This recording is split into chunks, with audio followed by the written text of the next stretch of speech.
Well, good morning, everyone. My name is Mighty Stream, and I'm going to do your February the 1st spiritual principle a day in a meditation. I hope you're having a beautiful morning. Let's go ahead and get into that meditation. I'm going to be hosting an international meeting. I'll post the link down below in just a few minutes. If you want to join me after this, that'll be beautiful for 1 hour. Okay, February 1st. Listening leads to acceptance. Listening to other addicts share without judging them is the beginning of listening to our own heart without judgment or punishment. That's taken from the Living Clean book, Chapter 1, Growing Pains. We do our best to silence our inner critics as we listen to other members share in meetings. We focus on their words and the feelings behind them. We practice acceptance by listening with care and attention. We set aside our own ideals about their lives and their recovery, even if it's just for the moment. One member shared, I can connect to anyone's story as long as I filter it through the message. When we listen for the message, it helps us relate on an emotional level. We can recall our attempts to stop using in the process of losing the desire to use. We find it easier to stop judging and start accepting our fellow members when we recognize all of our struggles as part of finding a new way to live. We realize that being judgmental sours our ability to empathize, even when we don't give voice to such thoughts. After recognizing the obstacles this creates in our own recovery, we stop silently condemning other people's behavior. When we listen without judgment, we get a glimpse of freedom from the punishing thoughts we lived with for so long. One of the gifts of NA recovery is that we learn to quiet our minds so we can listen with our hearts. Today, thanks to NA, I will quiet my inner monologue and practice applying the principle of acceptance to myself and others. Beautiful. Let's take a moment of silence followed by the we version of the Serenity Prayer. Moment of silence now, please.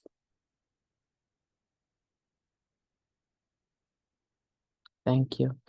God, grant us the serenity to accept the things we cannot change, the courage to change the things that we can, and the wisdom to know the difference. Just for today, please and thank you. Listening leads to acceptance, and I really like how this one member puts it, is that they can relate to anyone's story. They can connect to anyone's story if they filter it through the message. And that's all that we need to really take from this, is that we can have acceptance of others by listening. We have to give the gift of recovery to other individuals as well as to ourselves. And the way we do that is we give each other a break. We stop judging each other, analyzing one another, and say, you know what? If I can be here, you can be here.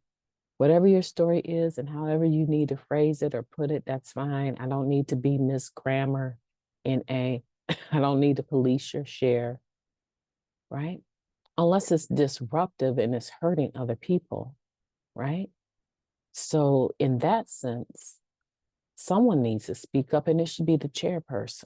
But that's not your job. Like, that's not your position when you come to a meeting. That position of maintaining the atmosphere of recovery is given to the chairperson.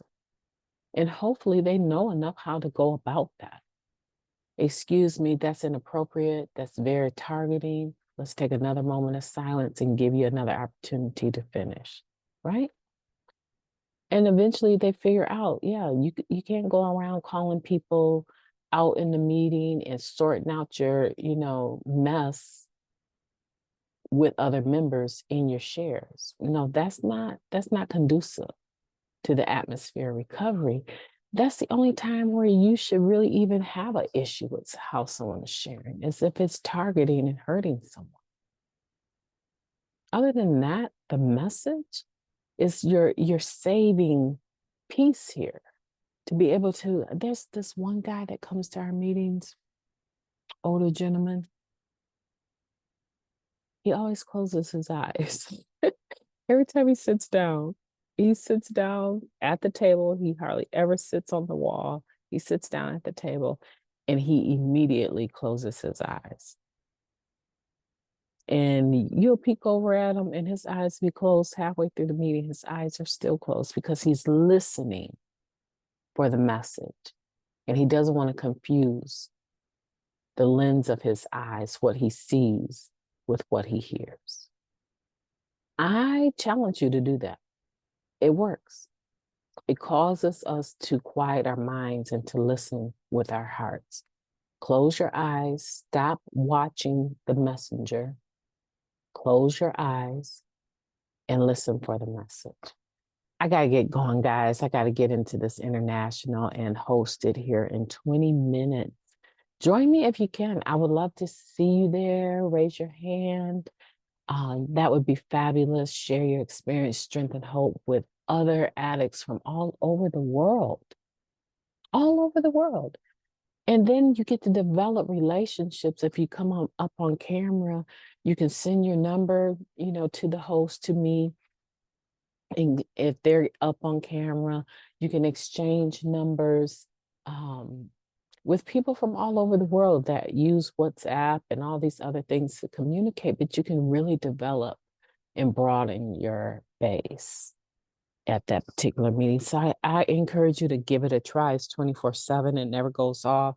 If it does go off, it's just because we don't have coverage or we're resetting the meeting. But generally speaking, it's 24/7 and it never goes off. Okay, so look forward to seeing you there. Have a beautiful day on purpose. I know you can do it. It's February 1st. I mean, my goodness, what is there not to be happy about? It's February 1st and you're alive and you're clean. And if you're not clean and you're listening, today could be your first day of not using. Get on some of these virtual meetings and stay plugged in. Keep your earphones in your ear and stay plugged in. Let it soothe you. Let it help you. Block out everything else and get your 24 hours. You deserve it. You deserve this day. Talk to you soon.